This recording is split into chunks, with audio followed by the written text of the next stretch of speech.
I've been afraid of my anger, afraid of myself, afraid of what I might do were I to let go of the reins and allow myself to feel. I've been afraid of my anger, afraid of my potential, afraid of what I could do were I to believe I deserved better and then acted accordingly.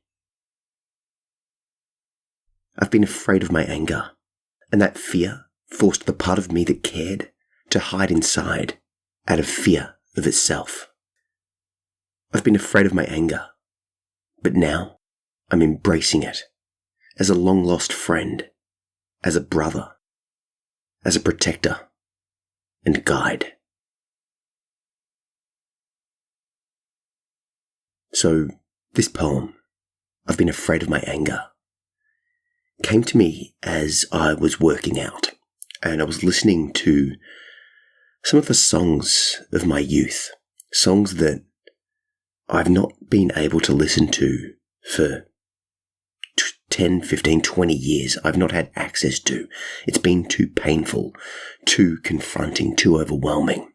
It put me back in that youthful headspace, a space of overwhelm, of fear, of running, of fleeing, of looking after myself in a way that I, frankly shouldn't have had to.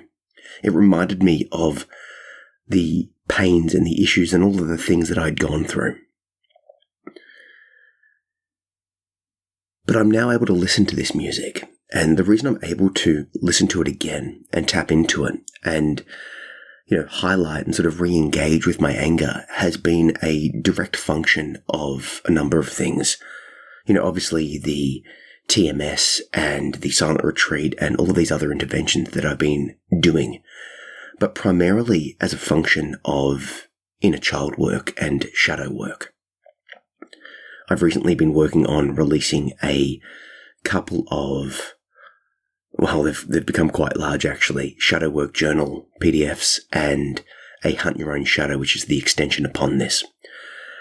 I've put the shadow work journal PDF out for free and sort of using it as a lead into Hunt Your Own Shadow, which is a paid PDF that has guided meditations and a whole variety of things, all of which the purpose of being to get you to look inside and reconnect with the aspects of yourself that you've pushed and rejected and sort of squashed. Now, of course, building something like this, going down these paths and making resources that will help people to reconnect with the disparate parts of themselves and reintegrate them and become whole. Well, that is the function of doing that to yourself, doesn't it? And one of the things that has really arisen for me was just recently this fear of anger. And I think back to myself and I'm realizing oh wow, I've been afraid of my anger, and I realized that I've been pushing it down all of these years. Because what does it mean to be angry? Well, you have anger when you want something different to be occurring. Someone that is pushed up against a wall is angry. Someone that is being victimized gets angry, at least initially. Someone that is attacked uses their anger to defend themselves. But what happens when you face trauma or neglect or abuse, or you're around people who simply don't care? Well, over time, you learn that the anger either is useless and doesn't change anything, or it actually causes you to suffer more. You arc up, they arc up back, and you realize that, that anger doesn't help. In fact, it makes the problem worse. In fact, it makes the abuse worse. In fact, it makes me become more of a victim. In fact, my anger is a hindrance. Therefore, I need to push it down, push it aside, and, push it internally. That anger then turns in on you, and you start hurting yourself. Hurting yourself with, destructive behaviors, with addictions, with, sexual relations that are less than ideal, with self-harm, with suicidal ideation, with a whole variety of behaviors that are not ideal. At least this was the case with me, and has been the case with a collection of clients that can relate to this sort of upbringing and sort of past. I've spoken about my own experiences, and I've connected with other people about their experiences, and it seems fairly common for people who have a history of less than ideal childhoods to turn the anger on themselves. So flash forward for me, I've been going down this path of self-discovery, self-improvement and healing, and the creation of these shadow work, inner child work PDFs. And I'll put a link to check both of these out in the show notes. You can get the shadow work journal for free. It's just a free download. The Hunt Your Own Shadow is paid, but check it out. But regardless, working on and making these things has really it's made me tap into these spaces, and I'm making an active choice to reclaim these parts of myself, to reclaim the anger, because I'm sort of learning to look at it again and go, okay, like this anger is inside of me, and every time anger would arise, I would block it off. I would go, "Oop, can't have that." But that's come to cost. It means that in, every relationship, every work-based experience, every friendship, every romantic interest, everything, I've not had an inner defender to protect myself, to stand up for myself. And that has caused me to, be a shit partner. Now, I'm not saying that, anger outwardly expressed as, violence is good. I'm not at all saying that. But what I am saying is that anger is a tool that helps you to stand up for yourself, and then the more rational part of you can choose to stand up for yourself in a way that is more assertive and thus more real. In the past, something would happen that I didn't like, but rather than trying to fix the problem, rather than trying to address it like an adult, I would not have that part speaking up that needs to address it, and I'll just sort of cop it and sort of twist and change myself to best fit the relationship, rather than trying to change the relationship, because, everyone and every relationship you're in has good and bad aspects. But when a bad aspect arose, rather than trying to talk about it, I would twist myself to become something different, to make that bad aspect, acceptable. The relationship, the other person, the aspect isn't the problem, I'm the problem. Therefore, I have to twist and change and contort myself. Do that again and again over time, and you quickly lose sight of who and what you are. Whereas, and where I'm moving into now is going, okay, well, I'm not going to lash out like an angry child or an angry teen and yell and scream and all that sort of stuff. It's like, hey, I've got a little bit of anger here. What does that mean? That means, anger is arising in my body. What does that mean? That means that something is happening in this relationship, in this moment right now, that I don't like. Okay, I'm going to stand up for myself. That might mean I walk away. Depends on the relationship, depends on the circumstance. It might mean that I take a breath, take a moment and address it. It might mean that I take a mental note and come back to this problem later when we're all calm and say, hey, how we're handling this thing that you said, this thing that we did, this thing that is arising, I'm not a fan of. Let's work it out, right? So back to this exercise session, back to this music arising. I'm listening to it and I'm vibing with it. I'm feeling this sort of energy, and I can't help but feel it needs to be called this sort of youthful exuberance. It's like, oof. It's like I'm reclaiming an aspect of myself, a part of me. I like this idea of hunting your own shadow, of shining light on your shadow, of reintegration, of turning the lens of attention inwards and going, ooh, there is something here that I need to address. So I'm turning this sort of idea and going, okay, it is okay to be angry. It is okay to use it as a tool, because being angry now doesn't actually cause my life to get worse, in the sense of my anger doesn't cause a parental / teacher / person that is bigger than me that can hurt me to attack me, right? My anger can be used as a tool if applied appropriately.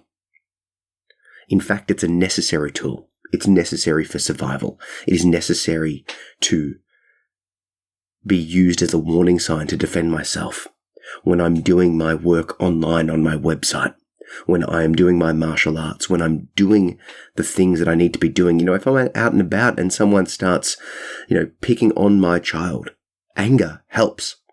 And I want to be clear here. It's not anger expressed as violence or anger expressed as rage or anger expressed really as anything. Anger is the warning sign. Anger is an emotion, and emotions are like a signpost saying, hey, consider this.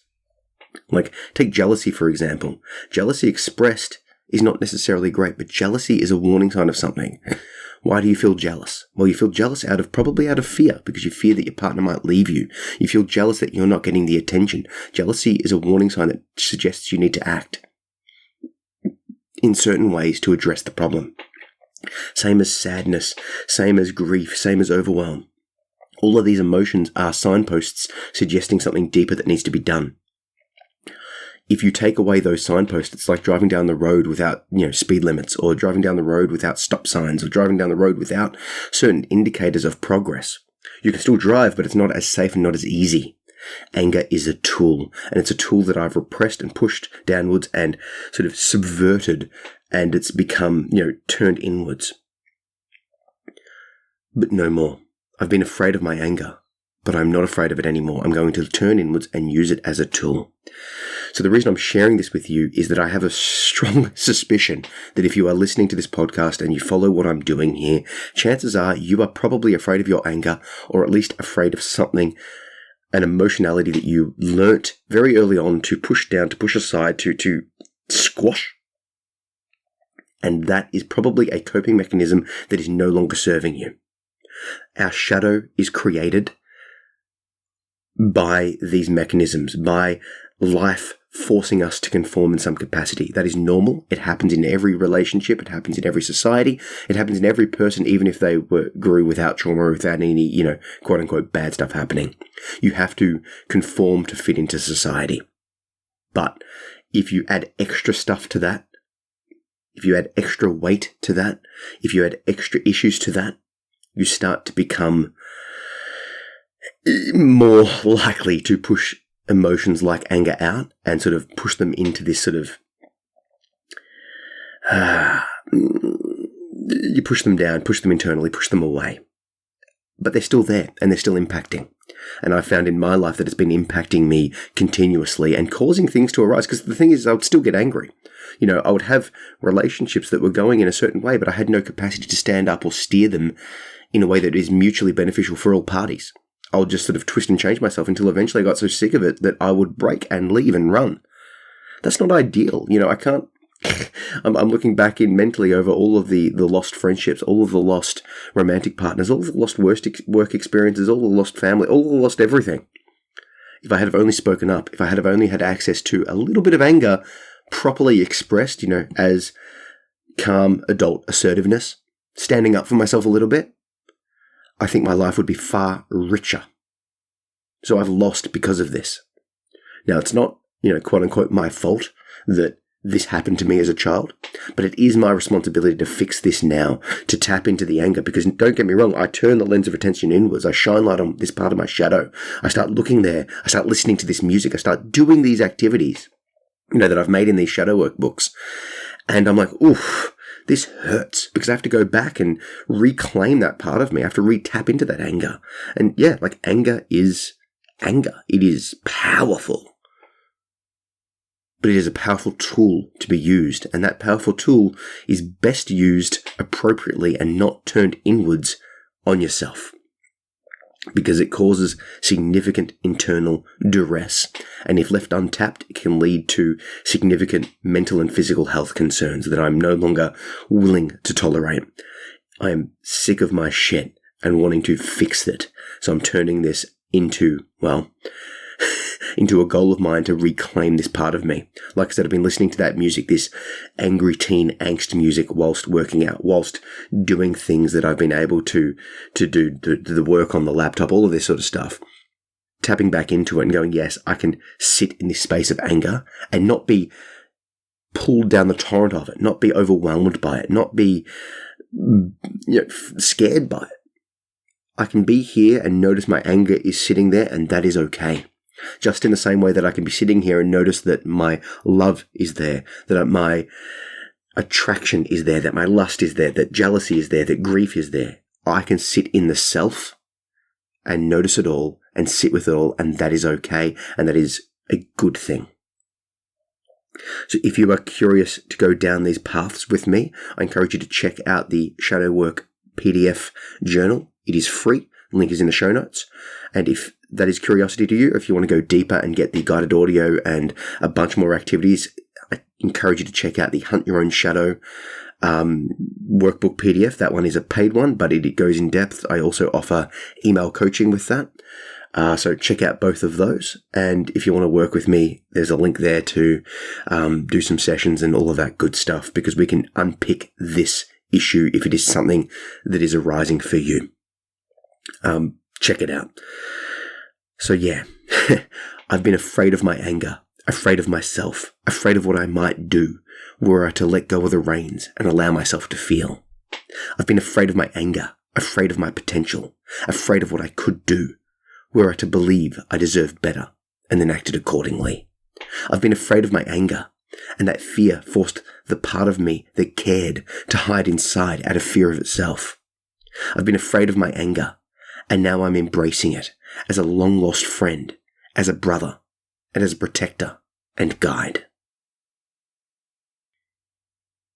I'll see you in the next episode. Catch ya.